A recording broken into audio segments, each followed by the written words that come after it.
had some sort of background experience in electronics. Investigators believe the killer had everything planned out and was reading from a script clearly evident when he corrected himself about the time of Sherry's letter.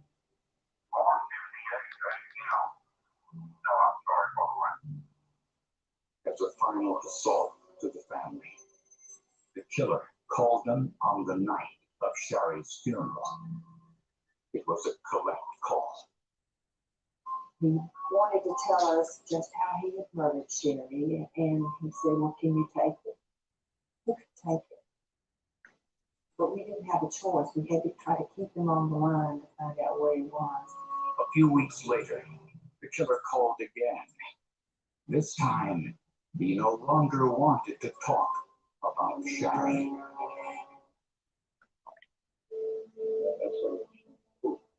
After the funeral of 17-year-old Sherry Smith, the killer continued to taunt the family by phone, but he no longer had any interest in Sherry.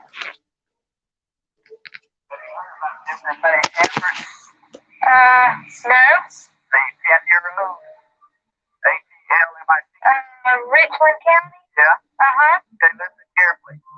2 weeks after Sherry Smith was kidnapped, Deborah Mae Helmick was abducted in front of her parents' trailer in Richland County, 24 miles from the Smith home. Her father was inside, just 20 feet away. A neighbor saw someone pull up in a car, get out, and grab Deborah before speeding off. Like Sherry, Deborah was a pretty blue-eyed blonde. Unlike Sherry, Deborah was only a child. Last dirt road before you come to stop sign at Scott Road. Go to change and no trespassing sign. Go 50 yards and to the left. Go 10 yards. Deborah Mae is waiting. God forgive us all. I felt like we were dealing with the same individual. Investigators now knew they were hunting a serial killer. Based on vast criminal research, authorities believed that the killer would be displaying more compulsive behavior, losing weight, drinking heavily, not shaving regularly, and would be eager to talk about the murder. At the South Carolina Law Enforcement Division, scientists were still going over their only piece of hard evidence, Sherry's last will and testament. It had been written on lined paper from a legal pad. Forensic document examiner Mickey Dawson believed latent images or indentations from a previous page of the pad might be revealed with the use of an electrostatic detection apparatus. When I received the letter, took it into the laboratory and opened it up on sterile paper, and with gloves, took the pages apart, looked at each page, did the initial examination intake, and then each sheet would individually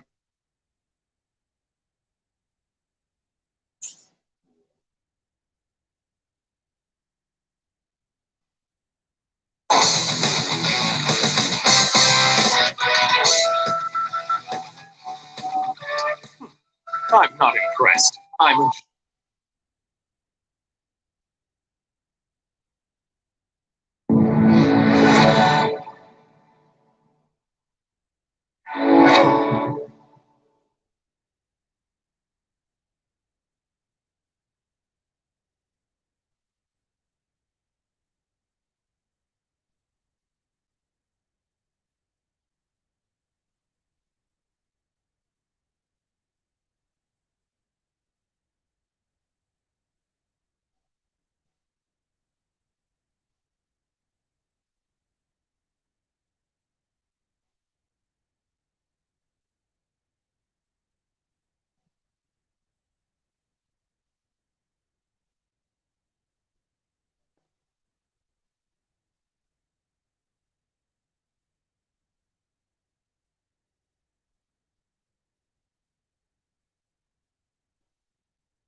first of all, thank Aware for allowing me to come back again and harass you all.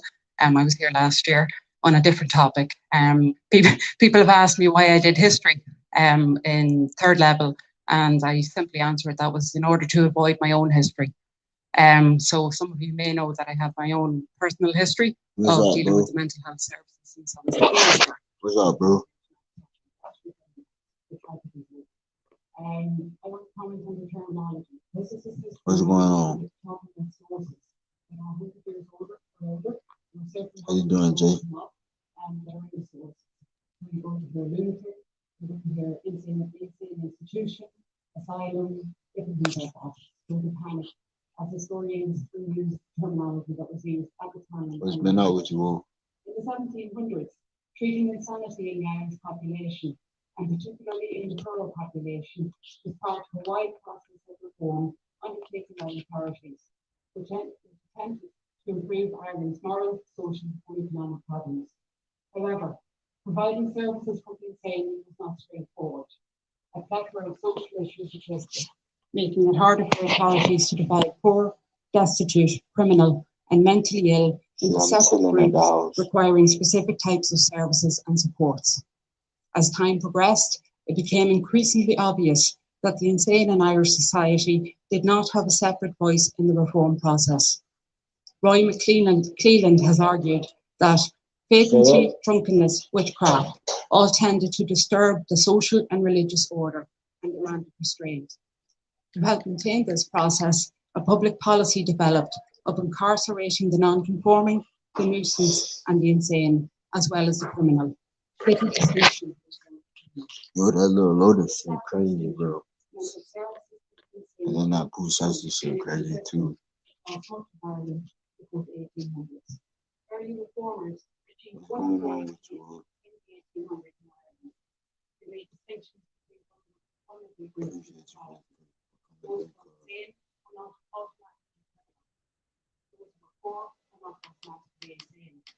Those who were destitute were not necessarily.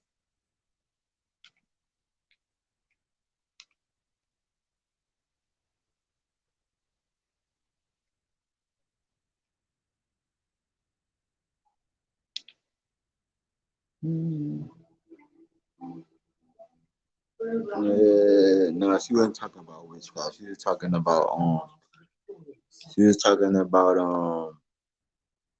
trying to get to the origin of like where all of these practices come from for, you know, far as like for like the mental health. You see what the topic say, like mental health convo part 2. So like really I'm trying to like do the research and figure out, you know, what's the origin of all this shit. Those who were locked away have left their own testimony. I remember getting the first glimpse of the hospital, the room in place in the clock tower and that, and I remember then thinking, my goodness, what am I letting myself in for? In the last decades of the asylums, psychiatrists tried to cure as well as care for patients. Some of their attempts were barbaric. It was a disaster. They made a hole in the skull, it went into the brain, and it waggled it a bit. And that was it. This was a time when treatment was undergoing a revolution. Some patients felt science was being pushed too far. He switched the probe on and burnt a piece of my brain out. These institutions had to be shut down. When it happened, it was a moment of history that changed Britain. This is the story of the closing of the asylums and the often troubled lives they left behind.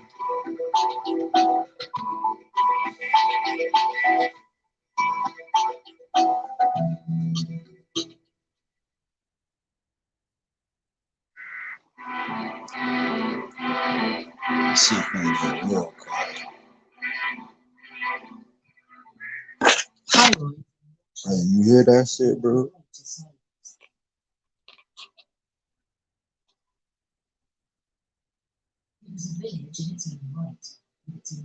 Getting chemically castrated, you feel me? Like, okay. I had said something yesterday. I said that what if we got a lot of people that's been around undiagnosed? You feel me?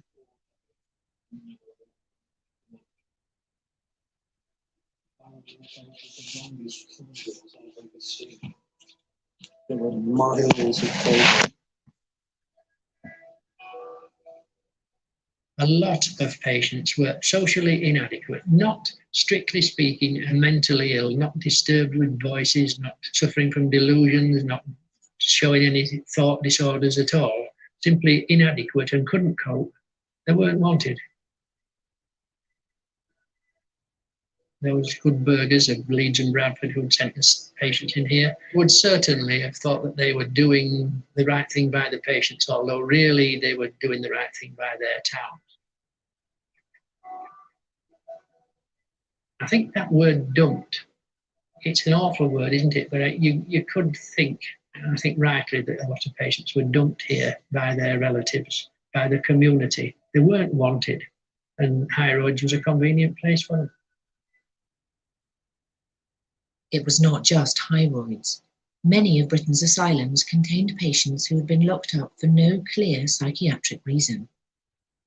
People got admitted on all sorts of dubious grounds that didn't really have anything directly to do with their mental states. Their families had abandoned them, and there was no one to support them outside the institutions, even in the 1950s. Some patients ended up in the asylums for a very long time. This patient used to be a skilled gardener. He came here 35 years ago. And here's an old soldier. He fought in the 1418 war. Many patients were admitted on genuine medical grounds, some of them easily treatable outside hospital nowadays. Hypophobia, panic turns, claustrophobia. I knew if I went walking in the street anywhere, I'd just collapse. After the war, Joan Tugwell had left the army and was suffering genuine mental distress. She was 25 and living with her foster parents. Panic attacks were making her life a misery. I went to bed one night and I thought I couldn't breathe, so I kept screaming out to Mum, I can't breathe, I can't breathe. Hey, Jay, what's up? You still there, bro? But her family seemed to offer some kind of refuge. She was deeply committed to care. One night I was about to go in, if you knew what was Upstairs, there were two big dormitories, and each of them had about 30 beds in one dormitory. So the top of one bed was down here, so the next bed up that way, and the next one down here, and then the next one up there, so that they wouldn't breathe into one another, because we so close, you'd have to be able to get in to get a bed. I said, I ain't got much room to move about. It was to be the start of a third of a century inside mental hospitals for Joan. In the early 50s, the regime was harsh. Some of those she met were not what she would have thought of as mad. You would wonder yourself why half of them are in there. Nothing wrong with some of them. I mean, there's nothing much wrong with me.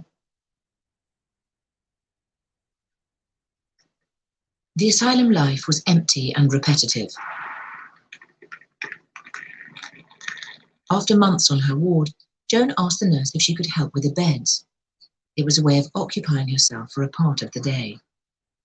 I asked if I could make the bed. I couldn't stand there and watch her making 60 beds without giving her a hand. So we both made all the beds. Alcohol offered an escape from her feelings of anxiety. One evening in the asylum, Joan got hold of some spirits and ended up drunk and in the wrong ward. I was supposed to climbed over the gate, went in and said good evening to all the staff, and I passed out because I was drunk. When I came in, I was in a padded cell.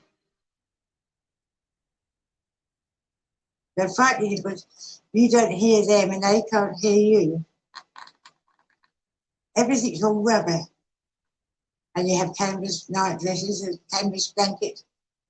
If you shouted, they wouldn't better hear you. Despite the vast majority of patients having committed no offence, life in the asylums was dominated by security. The wards were not opened. The doors weren't left open. The doors was open to let the patient out and then closed after he'd gone. There's a quasi-prison atmosphere there. The only crime you could commit if you're on a patient was to escape. In many ways, the large asylum still housed inmates rather than patients. Conditions inside had altered little in the last half-century, but change was on its way.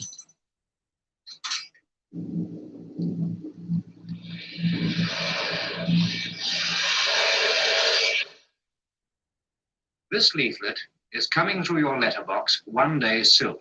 Read it carefully. When the Labour government created the National Health Service in 1948, mental institutions were entirely separate from general hospitals. Before the NHS was created, there was some debate as to whether or not the asylums and psychiatry would be included in the National Health Service. And it was decided finally that it would be included. And by including it, I think it did help to bring the systems together. Hospitals, specialist services, medicine. It was the parting of ways with the old poor law ideology. Notionally, the mental patient was being embraced by the NHS ethos, the whole idea of equality of membership. While medical science had advanced rapidly in the years before the creation of the NHS, therapy for mental illness was still very limited. But now psychiatrists began to experiment with new ideas and new treatments. You get an increasing view that mental illness is really the same as other physical illnesses and can be treated using the same sort of means, using physical interventions that work on the body. Oh.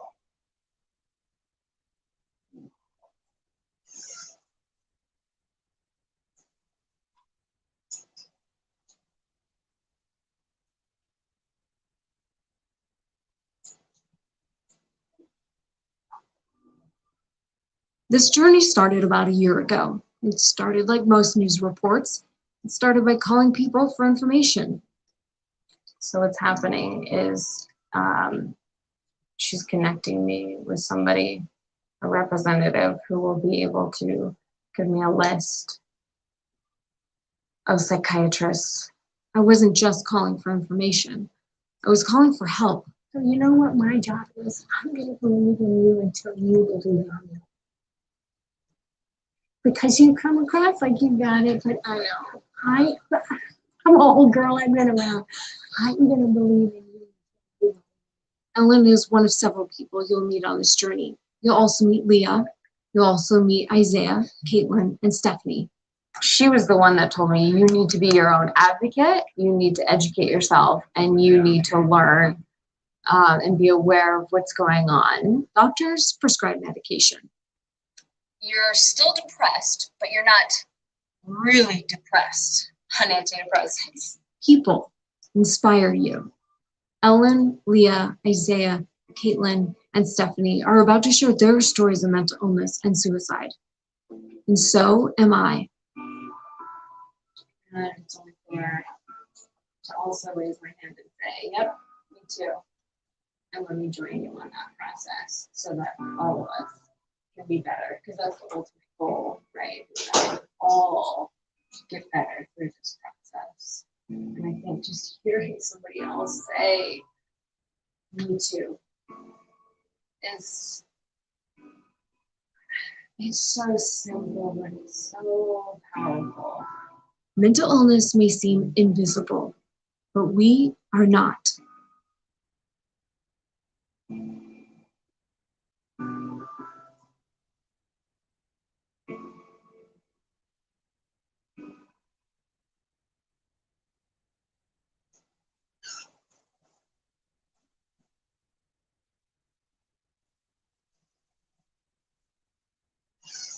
I had left to run a few errands with one of the other girls, and we got home around 4 o'clock.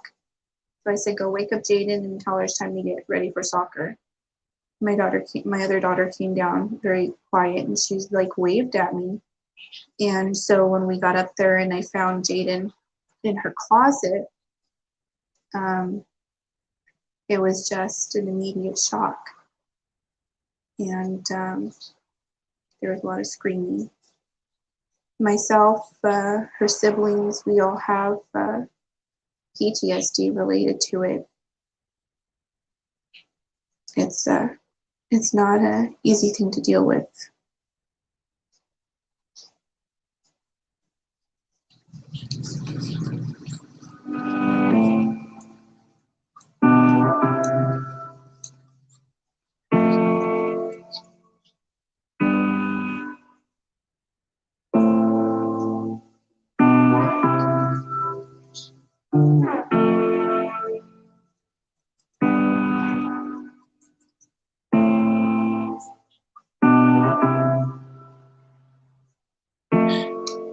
Becky, you won't believe what Trisha did. You know what she did? She went to Starbucks without me.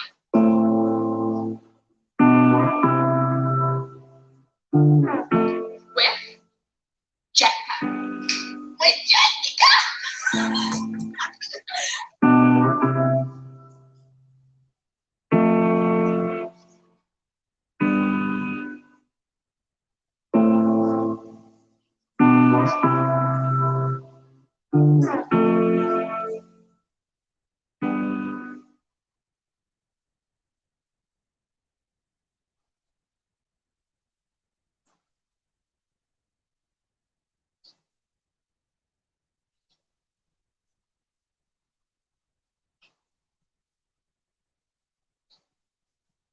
Online, I read books, I talked to therapists, I did everything I could think of to try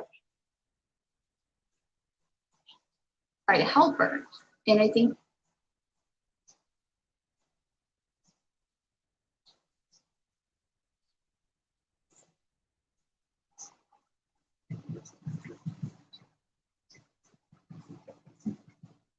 in the Stone Age, it was widely believed that evil spirits was the cause of mental illness. To treat this, a mentally ill person would be subjected to trepanation, which is drilling holes in one's brain to release the evil spirits.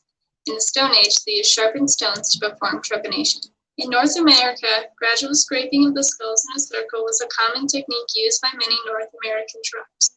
In Europe, the holes in the skulls were mistaken to be from weapons or accents, but due to the similarities, it was discovered to be from trepanation, which was used to treat every condition from headaches to seizures. Hippocrates, the father of medicine, was a Greek physician from classical Greek, the first documented chest surgeon, but also the first to introduce the concept of mental illnesses. His theory was an imbalance of humors, defined as bodily fluids, black bile, yellow bile, phlegm, and blood. When the humors were out of balance, the patient's personality, physical, and mental health were affected. This theory drifted away from the belief that people became ill due to the wrath of gods, as that was the way they were usually seen in Greece, Egypt, and Mesopotamia.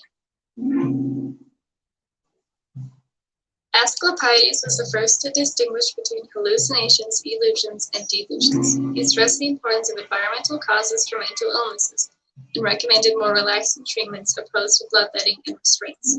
Soranus suggested treatments that would exercise the mind, such as having patients participate in discussions with philosophers to cure their fears. Galen saw the importance of observation and his concept of psychic pathology, which was based on the nervous system. In addition, he saw clinical symptoms of depression as a sign of malfunctioning neurological structures. The most widely believed philosophy during the Middle Ages, the soul governed the body. This belief was influenced heavily by the religious influence of the churches and led to the scientific findings from Greece and Rome being forgotten. Nicholas Orsme, a significant philosopher in the late Middle Ages, thought that demons were the cause of most mental illnesses, a not uncommon theory at this time. Other than demonic possession, witchcraft, hysteria, and stress were all causes of mental illnesses. Treatments for the illnesses include exorcism, hearing mass, and drinking a cold glass of water. This was to try and make the demon so uncomfortable it would leave the body, but only if coaxing the demon out and insulting the demon didn't work. The higher class could afford doctors to come into their house and treat them there, and provide the family with instructions on how to care for the affiliated family member. Unfortunately, mental illness had not been as thoroughly researched as it is today, and most physicians didn't know how to properly treat patients. They would regularly use purges, emetics, and bleeding to treat the humors. If the family didn't want them at home anymore, the individual could be sent to a private home instead of an institution. Poor, sick individuals were sent to one of two places, Bedlam or the street. In Bedlam, family and friends were in charge of bringing food and other essentials to keep the inmates alive, but also allowed visitors with no relation to any patients inside the asylum. This was done to raise hospital income. It cost 10 shillings to walk around the hospital and look at the deranged inmates. These visitors were often wealthy, educated, and well-bred. Bedlam thus became incredibly popular during the holidays. Asylums were very popular in Europe and the United States, the most famous asylum being York Retreat. At the time, the asylums were very beneficial to the community until the definition of insanity was broadened in the 19th century. It came to include elders, epileptics, imbecilic, and those in the family who couldn't help support them and costed the family too much money. This resulted in the overcrowding of the newly integrated asylums, filled with people who weren't mentally ill but a burden to their family. The York Retreat was built in York, England, and it was a place for the mentally ill to live away from prisons, hospitals, and people's zoos. It features gardens in which patients were encouraged to walk around it. They were offered 4 meals a day, and they were encouraged to dress up and even had daily tasks they could complete, such as sewing, reading, gardening, or playing games. Because of how well patients were treated and their focus on moral therapy, 25% of people that were ill for more than a year were cured, and 75% of people that were ill for less than a year were cured. The success of the York Retreat caused more and more asylums to pop up all over Europe and the US. Other treatments included hypnotism, opiates for relaxation, the rest cure, which was 5 weeks of bed rest, a high-calorie diet, and massages, Freud's psychoanalysis theory, and severing the connections of the frontal lobes. Veterans returning home from World War II received improved treatment methods. The hospitalization of many individuals was followed by mass deinstitutionalization, causing problems as a result. Francis Gall believed that eugenics was the best way to deal with the mentally ill in order to keep them from reproducing. After his theory lost its popularity, outpatient clinics became popular as they allowed patients to have freedom, but they could be treated when necessary. Unfortunately, many individuals became worse when they were placed in outpatient care. Mentally ill patients were often sterilized without their consent or knowledge while they were placed in hospitals to prevent them from mating with normal people, as an effort to try and create a perfect race. Dr. Moniz, a Portuguese neurologist, carried out the first lobotomy and received a Nobel Prize for his work in 1949 before the undesirable side effects from lobotomies began to show and the procedure lost popularity. Walter Freeman created what he thought to be a faster, more efficient method called the icepick lobotomy.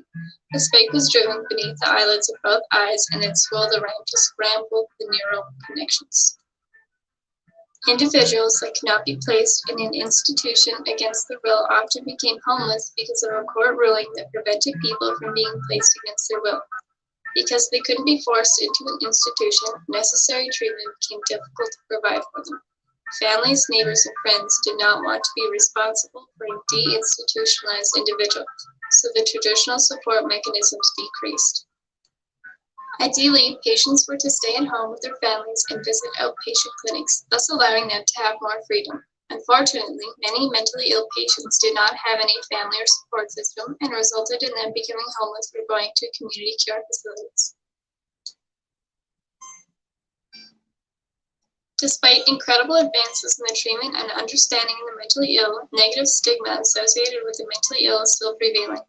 Society views the mentally ill as less competent, and as such they avoid socializing, interacting, and working with those affected by it. Insurance companies are often reluctant to pay for therapy as they see it as less of a burden than a physical illness. More modern treatments have been developed, such as drugs to treat depression, anxiety, and schizophrenia, and other types of therapy, such as supportive psychotherapy, which is the talk treatment. It focuses on the relationship between the patient and the therapist, who helps the patient with problem solving and expressing emotion. Psychoanalysis is understanding how one's past relationships has influenced their mind. Psychodynamic psychotherapy, the identification of patterns in the unconscious mind in your thoughts, feelings, and behaviors. Cognitive therapy, identifying distortions in an individual's way of thinking and attempting to understand the distortions and how they are causing an individual problems. Behavioral therapy, which is based on the idea that abnormal behaviors are due to a problem with learning, involves interventions dedicated to helping an individual unlearn maladaptive behaviors. Interpersonal theory focuses on unresolved grief, and individuals are taught to improve specific aspects of their relationships with others. Although humanity has come a long way in their treatment of the mentally ill, I still think we have much to improve in terms of the negative social stigma and stereotyping the mentally ill.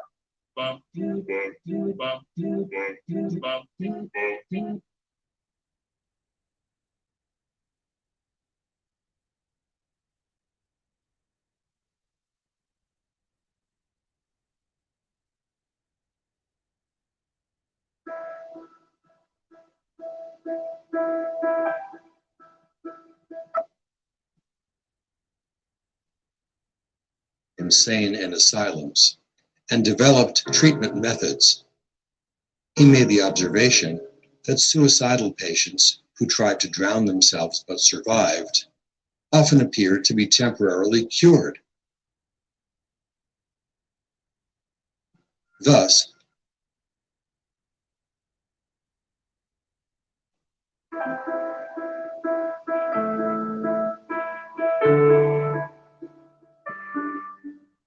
early civilizations attributed mood, thought, and behavioral differences to spirits, gods, and demons. 18th century views were more humanistic and took into account the physical structure of the brain. Before psychiatry became a medical specialty, general physicians treated mental illness. The teachings of Dr. Benjamin Rush and of the phrenologists were short on therapeutics, but a turning point in identifying the mentally ill as a group with unique needs. In the beginning of the 19th century, a German physician, Johann Ryle, coined the term psychiatry. Dr. Ryle wrote about the suffering of the insane in asylums and developed treatment methods. He made the observation that suicidal patients who tried to drown themselves but survived often appeared to be temporarily cured. Thus, when patients seemed unresponsive, Dr. Ryle would dump them underwater or try to revive them by dripping hot wax on their hands or placing mice on their skin. Dr. Ryle believed that in addition to nervous system dysfunction, advances in civilization contributed to madness.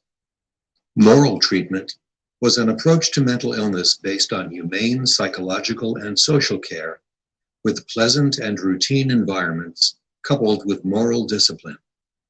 This treatment model had existed in ancient cultures, but faded. In 19th century Europe, moral treatment resurfaced in England under non-medical Quakers, and in France and Italy under physicians Pinel and Chirurgi. The York Retreat in England used primitive affective conditioning to achieve cures. Debates existed over whether the cures were medical or spiritual. In either case, less harm came to patients. Meanwhile, in the United States, it became apparent that the asylum itself could be therapeutic. In America, Dr. Benjamin Rush at Pennsylvania Hospital developed humane approaches to treatment, employing sensitive and intelligent attendants to work closely with patients. The attendants regularly read and talked to patients and took them on walks. He also encouraged doctors to give small therapeutic gifts to their patients. Like other doctors of that era, however, Rush's treatments included bloodletting, purging, hot and cold baths, mercury, strapping patients to spinning boards, and tranquilizer chairs. These crude treatments and array of medications did little to improve the lives of persons with mental illness. Despite many such treatments, there was awareness that the brain was the seat of mental illness and that a medical approach to the brain could replace purely spiritual theories. Such was the case with phrenology, an import from Europe which captured the imaginations of Americans and their doctors. Phrenology had several premises. 1, the brain is the seat of the mind. 2, mental faculties have specific anatomical locations, represented by 37 organs in the brain, controlling characteristics such as destructiveness, cautiousness, reverence, language, hope, time, self-esteem, and marvelousness. 3, the strength of each organ can be measured by its size. 4, the relative size of the organs is appreciable on the surface of the cranium. 5, it is possible to strengthen or weaken an organ through exercise or disuse. And 6, injury to an organ will have corresponding clinical sequelae. Though a flawed science that gave way to faddism, phrenology, one could say, was the midwife to modern psychiatry. It was the first time mental illnesses were linked to derangements of brain, and, just as important, to the possibility of change. Some of the early asylum superintendents, especially Amariah Brigham, were partial to phrenology. Indeed, Brigham, in the first volume of the American Journal of Insanity, praised the science. Brigham met phrenology's great promoter, Spurzheim, during his American tour and edited books by phrenologists. His influence flourished as editor of the journal, especially since he wrote many of the articles himself. Brigham, however, wrote to colleague Pliny Earle that he was not confident that the organs can be ascertained by external examination. In rural areas, families tended to their own members who had mental illness. As industrialization took hold, people moved to cities where the mentally ill roamed the streets. Society began to lock those with mental illness in jails with criminals, or to place them in almshouses with debtors.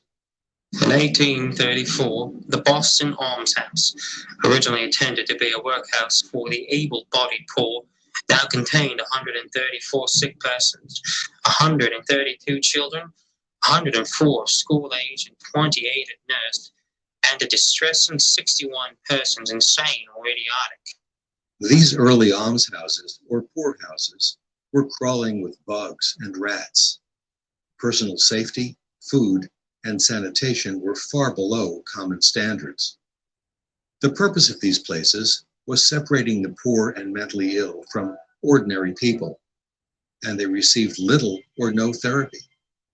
Some grew into major hospitals, such as the New York City Almshouse becoming Bellevue Hospital. Later, general medical and rarely psychiatric conditions were treated in major public hospitals, such as Bellevue, Philadelphia General, and Charity Hospital in New Orleans. While these hospitals flourished, conditions for the majority of the mentally ill worsened. Early in the 1800s, caring for people with mental illness was primarily custodial, meaning the focus was on housing, keeping them off the streets, and tending to their physical needs. In the 1840s, a New England school teacher, Dorothea Dix, shocked people as she drew attention to how terribly society treated citizens with mental illness. Miss Dix was a disciplined Puritan with strong beliefs about treating others with love, kindness, and human dignity. She lectured state legislatures and citizens in every state east of the Rockies, painting vivid pictures of the mentally ill in chains, sitting in their own filth, and having no access to kindness or medical treatments. I come to represent to you the condition of a numerous and unhappy class of sufferers who fill the cells and dungeons of the poorhouses and the prisons of your state. I refer to the pauper and the indigent insane, epileptics and idiots of Pennsylvania. I come to urge their claims upon the Commonwealth for protection and support, such protection and support as is only to be found in a well-conducted lunatic asylum. I do not solicit you to be generous. This is an occasion rather for the dispensation of justice. These most unfortunate beings have claims, these claims which bitter misery and adversary creates, and which it is your solemn obligations as citizens and legislators to cancel. To this end, as the advocate of those who are disqualified by a terrible malady from pleading their own cause, I ask you to provide for the immediate establishment of a state hospital for the insane. Ms. Dix won many legislators to her dream of building state hospitals to provide humane treatment for the insane. Her first victory was in Trenton, New Jersey. At the end of her life, Miss Dix moved into an apartment at Trenton Psychiatric Hospital, where she died in 1887. The large psychiatric hospitals became refuges for the poor, while private philanthropic asylums were built as sanctuaries for wealthy patients with mental illness. Such private asylums included the Charlestown Asylum, later to become McLean Hospital in Massachusetts. Sadly, many of the hospitals Miss Dix initiated failed to continue providing humane conditions and treatments. Instead, hospitals fell back into negligence and abuse. Legislators and the public seemed content with an out-of-sight, out-of-mind mentality. Persons with mental illnesses were doomed to longer stays in institutions, most remaining isolated for the remaining days of their lives. Despite this, for thousands of unfortunate people without family support, psychiatric institutions provided housing, protection, and kindness for people with severe mental illness, allowing them to fare better than when they were left on the streets. In 1844, a pocket of optimism emerged when a group of asylum doctors developed the idea that they had more to offer than isolation. This small, exclusive club of 13 men was hosted by Pennsylvania Hospital's Thomas Story Kirkbride. They gathered at the Jones Hotel in Philadelphia to form the Association of Medical Superintendents of American Institutions for the Insane. During the next 80 years, the group expanded, and in 1921 became the American Psychiatric Association. The American Psychiatric Association's logo bears the image of Dr. Benjamin Rush and the year 1844. Dr. Rush was one of the signers of the Declaration of Independence and is considered the first American psychiatrist. Discussion topics among the superintendents in 1844 resemble those in the 20th and 21st centuries: moral, psychological, and medical treatments, restraints, suicide prevention, and the causes and prevention of insanity. Amariah Brigham, superintendent of the New York State Asylum in Utica, published the group's proceedings in the American Journal of Insanity. In 1921, this journal evolved to become the American Journal of Psychiatry. Early in the 19th century, people believed that insanity was a permanent condition. By mid-19th century, they began to believe that insanity could probably be cured, and later proclaimed that insanity was the most curable of medical illnesses. Asylum superintendents began to boast about their high cure rates. They misled the public and legislatures with inflated statistics, reporting the outcomes of patients who were discharged, while ignoring the rates of all patients who were admitted. There are three kinds of lies: lies, damned lies, and statistics. The public showed morbid interest in the investigations conducted about the disastrously recurrent insanity of England's King George III in 1789. By 1827, public attention focused on the opposite expectations: the curability of mental illness. An English physician, Dr. Burroughs, reported a 91% cure rate for insanity in his private asylum. He was soon outdone when an Englishman, Captain Hall, visited the Hartford retreat and reported a 92% cure rate. These statistics were topped by one of the original APA founders, Dr. William Aul, of the Lunatic Asylum in Columbus, Ohio. He reported a full 100% cure rate, earning him the nickname Dr. Cure All. Although increasing numbers of patients remained on chronic wards of insanity hospitals, superintendents used their distorted cure record to procure monies from state legislatures. Institutions competed with one another for funding to expand. Some of the original 13 founders became caught up in a money-seeking frenzy of inflating cure rates. The pattern began to erode when Esquirol, the successor to Pinel at the Salpêtrière in Paris, demonstrated how to use statistics accurately to measure cure rates. Immediately, American superintendents ridiculed his methods, ignoring that their measures had been vague, contradictory, and lacking precision. Eventually, one of the APA founders, Dr. Pliny Earle, promoted using careful statistical analyses. By 1875, the deceptive exaggerations of cure rates abated, and despair returned to the old idea, as Dr. Earle stated.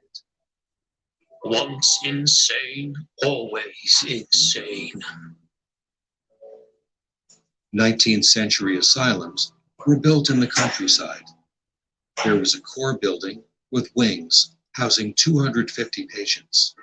Many of these magnificent structures, often called America's castles, were designed by Dr. Kirkbride. Institutional life consisted of a superintendent making daily rounds on patients. Hospitals expanded in size by adding residential cottages around the main building, so patients could live in smaller, more home-like structures. By increasing the numbers of patients, specialized services could be offered, such as music and art therapies, woodworking, and libraries. Patients could work by farming, cooking, or managing hospital shops and kiosks. They could also be placed in specialized cottages based on types of mental illnesses. Throughout the 19th century, many superintendents pushed for less use of mechanical restraints.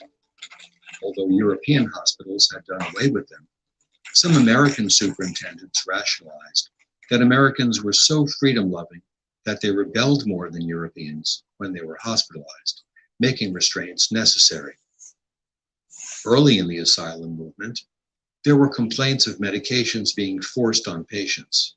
For example, Isaac Hunt wrote an expose of the treatment received from Dr. Isaac Ray at the Maine Insane Asylum in the 1840s, reporting he was forced to swallow wildfire pills, which caused him to have prolonged and severe chills and tremors.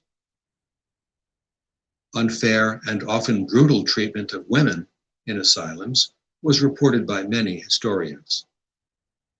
In 1860, Elizabeth Packard was committed to the Jacksonville Insane Asylum in Illinois by her husband, a strict Calvinist minister.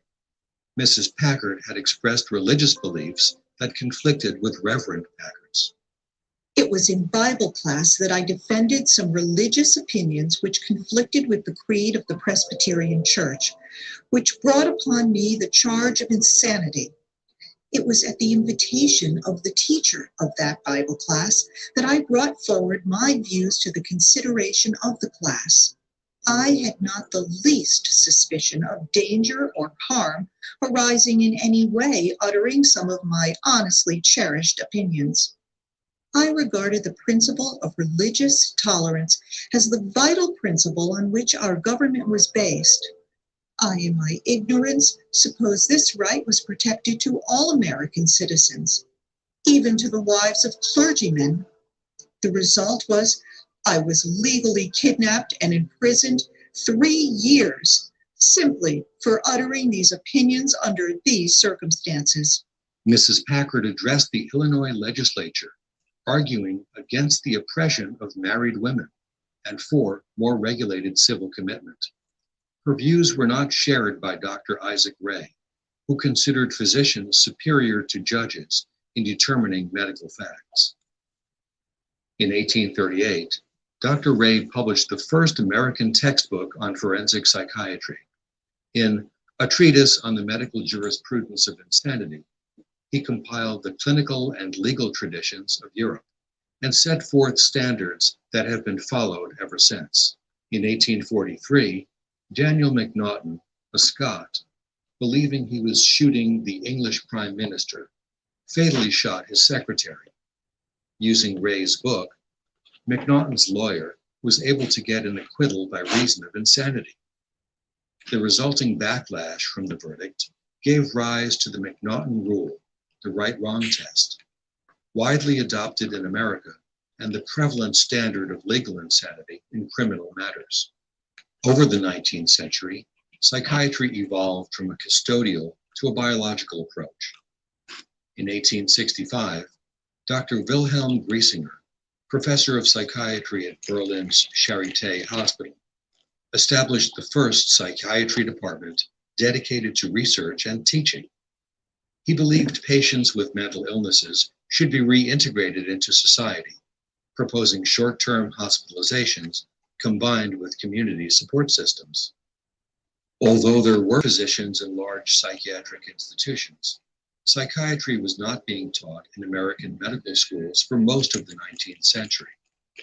Among the first teachers were Drs. Pliny Earle at the Berkshire Medical Institute in 1864 in Pittsfield, Massachusetts, and Isaac Ray at Jefferson Medical College in Philadelphia in 1871.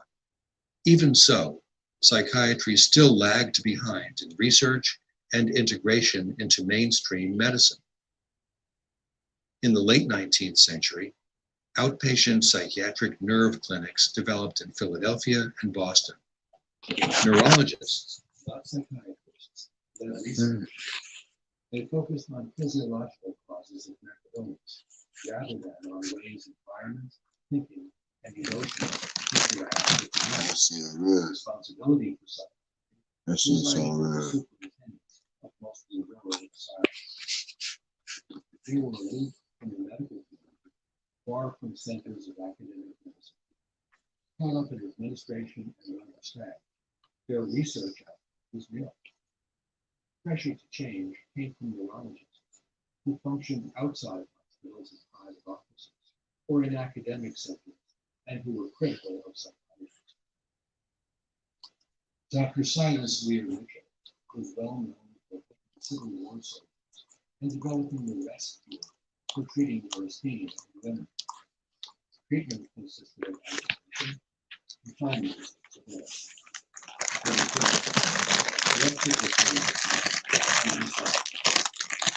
Dr. Mitchell took psychiatry's class in 1892 and an invited but reluctant speaker at the 50th annual meeting of the superintendents in Philadelphia. You were the first of the specialists and you have never come back into law. It is easy to see how this came about. You seem to aim to live apart, and you still do. Your hospitals are not our hospitals. Your ways are not our ways. You live out of range of critical shock and not preceded and followed in your war work by clever rivals, or watched by able residents drenched with learning of the schools. Organized psychiatry, to be led by Dr. Adolf Monk, was ready to answer Mitchell's challenge, but not ready to dismantle the asylum model. In the 1880s, Dr. Mitchell was the physician for Charlotte Perkins Gilman, author of The Yellow Wallpaper. Ms. Gilman wrote a fictionalized story based on her experiences with the rescue. It was the story of a woman being driven insane by the treatment, confined to her upstairs bedroom by the physician husband, and forbidden from working so she might recuperate from a slight hysterical tendency. In order to control his wife's movements about the house, the woman's husband barred the bedroom windows descended into madness as she obsessed about the It is the strangest feeling about Bill Peter. It makes me think of all the Nelson that I recall. Not you,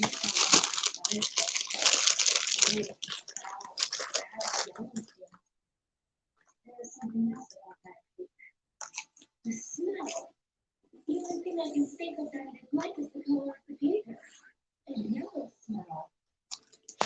When he was on the army rescue, he included the French sculptor Henri Cordel.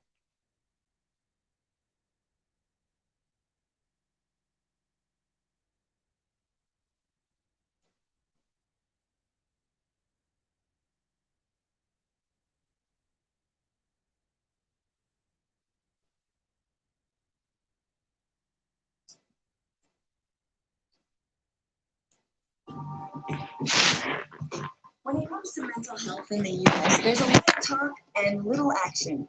Many fault mental illness for things like mass shootings, even though most mentally ill are not violent. But few point out that every year, close to 44 million adults will experience a mental illness, and less than half will receive care. And 40% of those with severe mental illnesses, like schizophrenia or bipolar disorder, won't get the help they need. Here are 5 ways the mental health care system is in crisis. Compared to 50 years ago, there are far fewer people in mental institutions today, which sounds like a good thing. When you think about mental institutions, you think about Girl Interrupted or One Flew Over the Cuckoo's Nest. Scary places with mean staff and catatonic patients, unsanitary, inhumane, lobotomies, which was true according to a bunch of exposés on mental hospitals back in the day.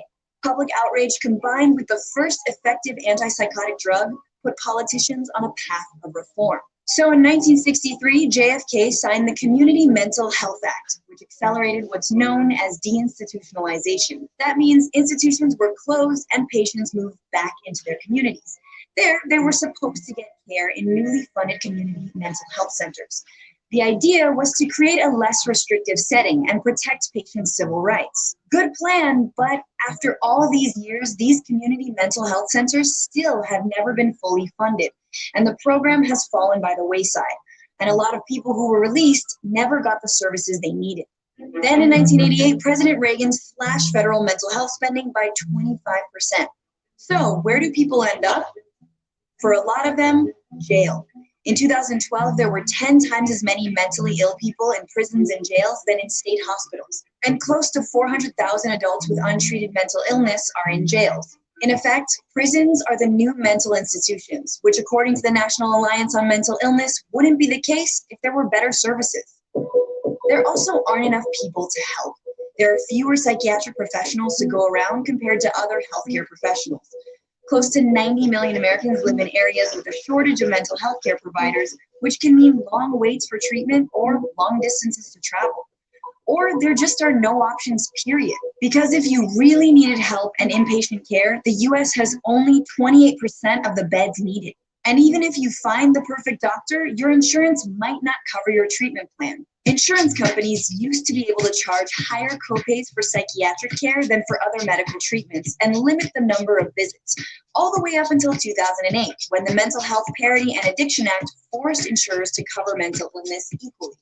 But experts say insurers are still finding loopholes. And what about all those people who didn't get access before the law changed?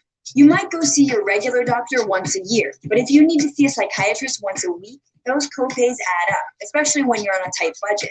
New rules or not, cost is a real barrier, and non-traditional treatments like acupuncture often aren't covered. Of course, in order for any treatment to work, patients have to seek it out, and the stigma against mental illness can hold people back. We often treat mental illness as dangerous or as a character flaw, and the fear of being ostracized or institutionalized is real. That's why admitting you need help is the first challenge, and the second is actually getting it. So isn't it time we have a conversation about mental health that actually leads somewhere, instead of just throwing up our hands?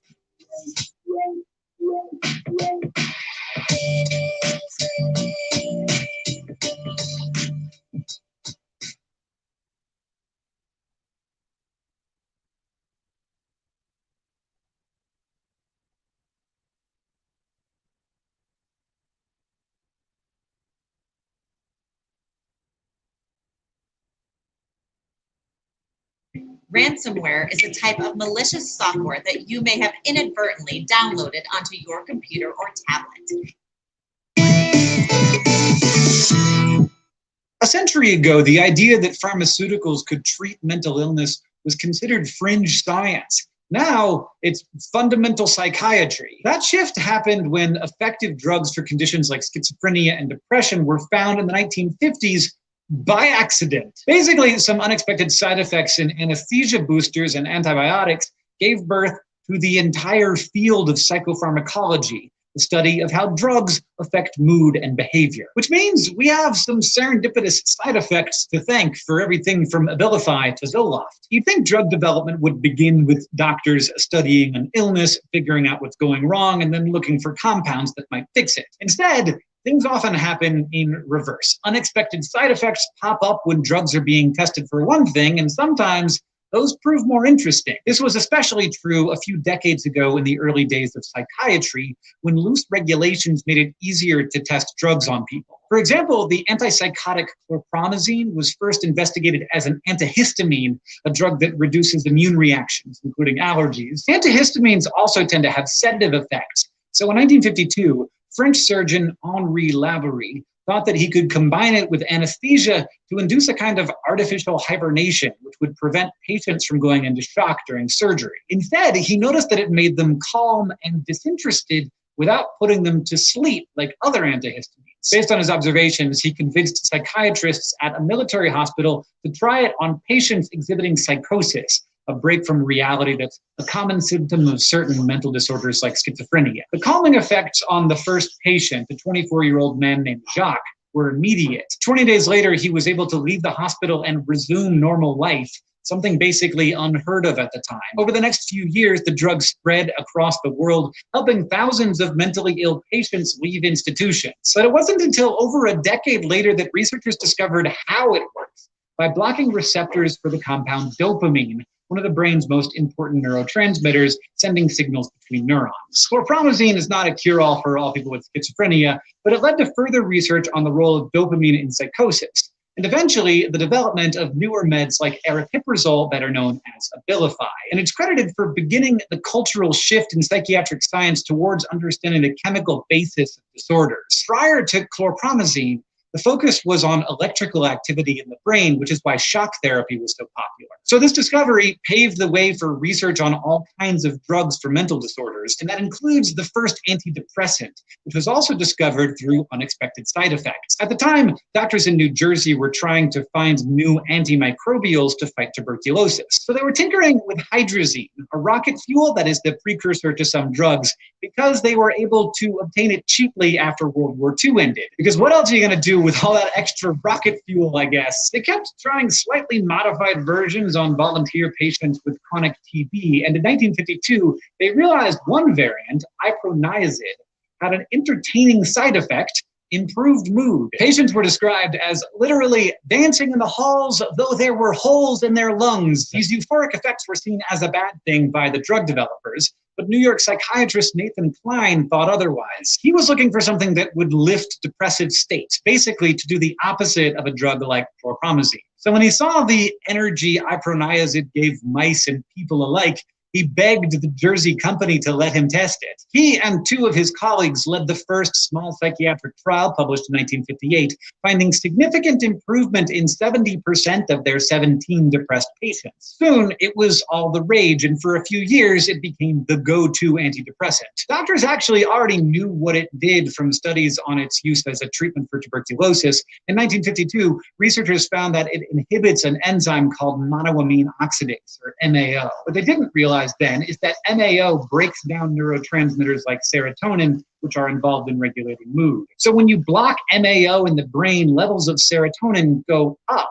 lifting people's spirits. Iproniazid's use was short-lived. In 1961, the drug was withdrawn because of toxic effects on the liver. But its popularity and effectiveness helped change the negative attitude many psychiatrists had toward the idea of treating mental illness chemically. And it wasn't the only serendipitous antidepressant discovery in the late 1950s. Following on the success of that first drug we talked about, Swiss psychiatrist Roland Kuhn was trying to find the next antihistamine-based antipsychotic when he discovered the tricyclic antidepressant imipramine. It has 3 rings in its chemical structure, hence tricyclic. Since it's somewhat similar to chlorpromazine in shape, Kuhn and the pharmaceutical company he was working with thought it might also treat psychosis. But when Kuhn gave it to his psychotic patients, it did not calm them. If anything, it made them manic. It was only really helpful in his schizophrenic patients who had severe depressive symptoms. Based on these observations, he tested the new drug on roughly 100 patients with depression, publishing his subjective summary of the results in 1957. His findings were so promising that the tricyclic antidepressant quickly gained popularity.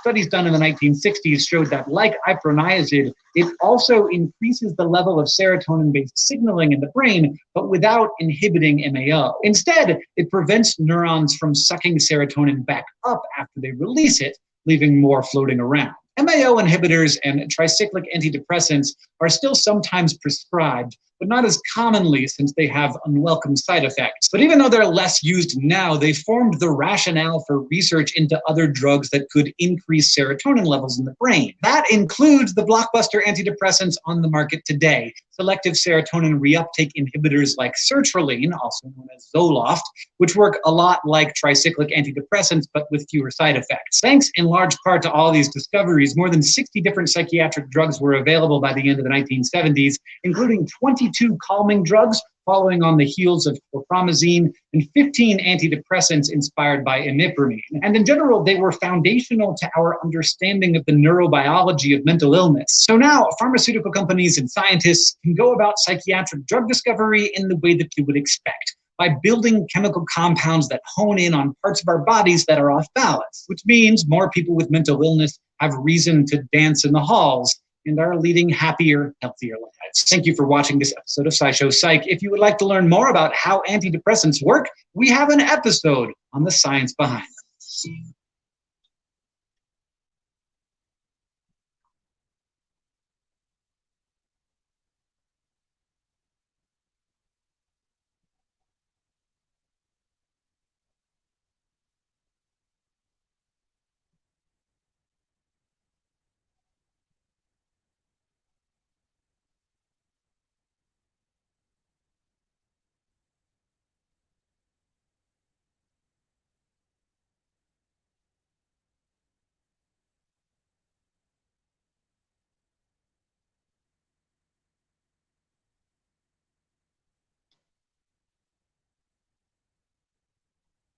Good evening. Thanks for coming. My name is Bob Stein. I'm the interim dean of the College of Continuing and Professional Studies.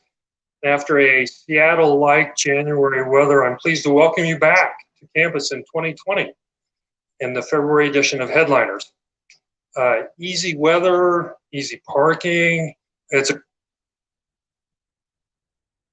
college in the marketing department, so glad to have her here. Before we get the biology of what is going on during those first 1,000 days is only now being worked out, but it's becoming clear that these very early life events have lifelong consequences through 2 activities that are occurring simultaneously. The first activity is construction of the brain circuitry that underlies both fundamental and complex behaviors. The second is active epigenetic modifications of the genes involved in neuroplasticity and brain function. And if you need definitions for these words, you have to ask our speaker when we're all done. In order to best understand and leverage the great plasticity of the very young human brain, tools that assess its integrity and function are key. This evening's speaker, Dr. Michael K. Georgiev, will address both the why and the how of learning what is going on in the baby's brain. The why is fairly straightforward. Dr. Georgiev notes, a major research focus at the University of Minnesota has been to develop new techniques to assess the developing brain, particularly its function, at the youngest possible time. The ability to more precisely define brain function before the age of 3 years allows for earlier and more targeted interventions to be instituted with the likelihood that those interventions will have greater long-term impact. So that's the why. The how is much more challenging given that babies are behaviorally quite primitive. You all know that. So this evening, Dr. Georgiev will present evidence that supports the concept of the developmental origins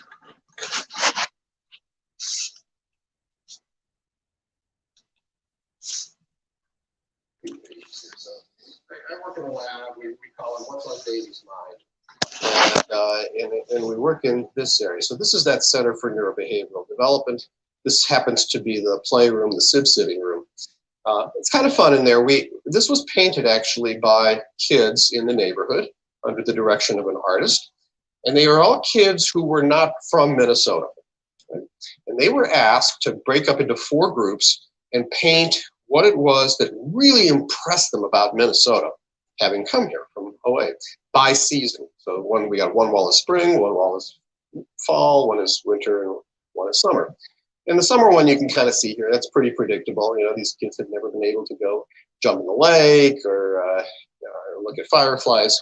I'm not showing you the winter wall. The winter wall, winter camping. Yeah, right.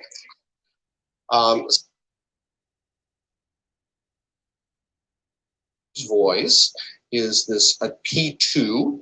That's an attentional response at about 200 milliseconds. I hear you, all right? And then it returns to baseline. I don't need to process this anymore. You're familiar. I'm not going to devote any more electrical resources to you, Mom, because I know who you are. This goes on for a long time. And by the way, you guys, you would actually have the same thing, same response. We could do exactly the same, not necessarily with your mother, but with some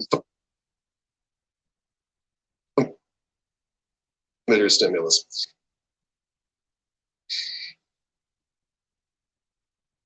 Have a memory, right?